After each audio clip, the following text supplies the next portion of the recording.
Les raisons de notre présence sont très simples. Nous avons mis en place depuis le 28 février 2015 l'Association nationale des élus départementaux, qui est une association à la base qui regroupait des élus départementaux venus de 35 départements des 35 conseils départementaux sur les 42 contre le pays. Et nous avons mis en place un bureau national. Nous avons consacré à la partie sud du pays notre première sortie après l'obtention de notre récépissé est intervenue le 13 août 2015. Pour la bonne et simple raison que nous avons vu que les enjeux de territorialisation des politiques publiques préconisées par le président de la République dans l'acte 3, la décentralisation, sont extrêmement importants. Et la partie sud du pays doit être au centre de ces préoccupations-là. Nous nous sommes dit que les élus venant des conseils départementaux de Bignona, de Ziguinchor et d'Oussouye doivent jouer les premiers rôles dans l'Association nationale des élus départementaux. C'est la raison pour laquelle nous sommes venus les rencontrer, échanger avec eux, d'abord pour deux choses, sur le plan d'action 2016 de l'année que nous allons valider tous ensemble lors d'une rencontre.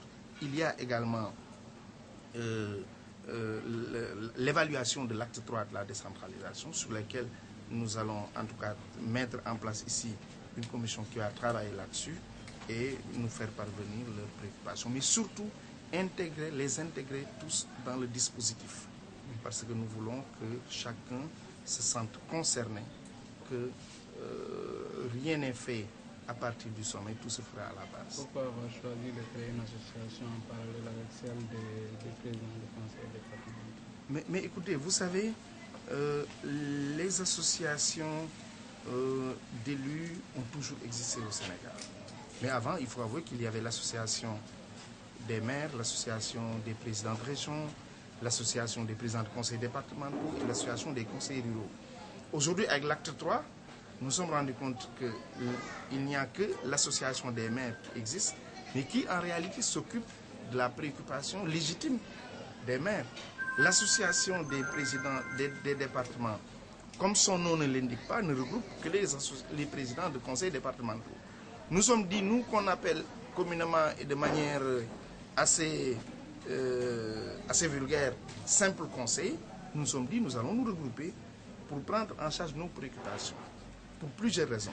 Mais les deux fondamentales sont la formation, mais surtout l'appropriation du nouveau concept d'élu départemental et du concept de conseil départemental.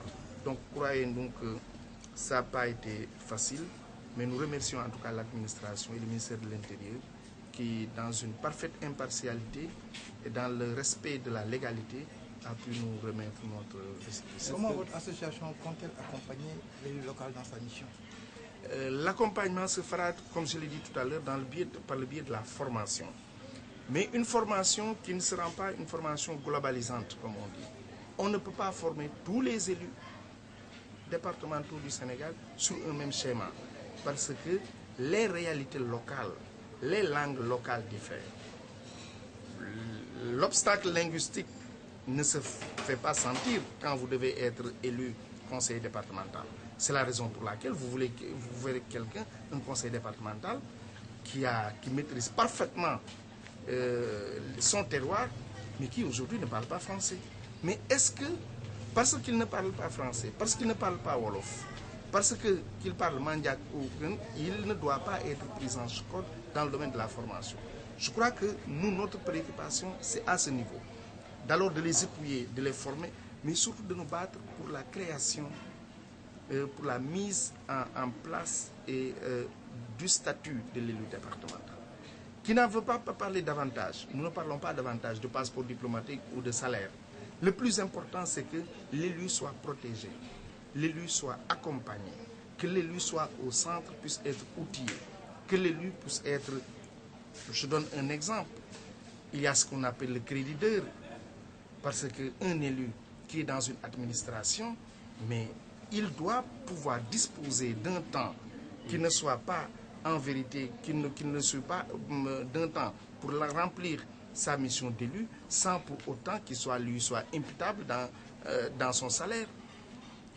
Nous pensons également au congé électif, parce que nous croyons que quand un maire est élu, quand un président du conseil départemental est élu, il doit être, sans peut-être le doublement de ses émoluments, il doit percevoir peut-être un seul salaire, mais il doit pouvoir se consacrer essentiellement à cela. Il y a également un autre sujet que nous allons lancer à partir d'ici, c'est les mutuelles de santé des agents des conseils départementaux et des élus départementaux, mais principalement des agents des conseils départementaux, qui va intégrer les élus départementaux qui, dans le cadre de la couverture maladie universelle, nous comptons mettre ensemble dans chaque département une mutuelle de santé qui sera au bénéfice des agents des conseils départementaux, mais aussi des élus du conseil départemental.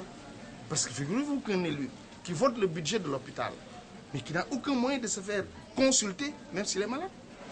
Je crois que ce sont ces enjeux-là que nous voulons prendre en charge en termes d'association d'élus et que, complémentairement, nous verrons ce que nous pouvons faire avec les autres associations.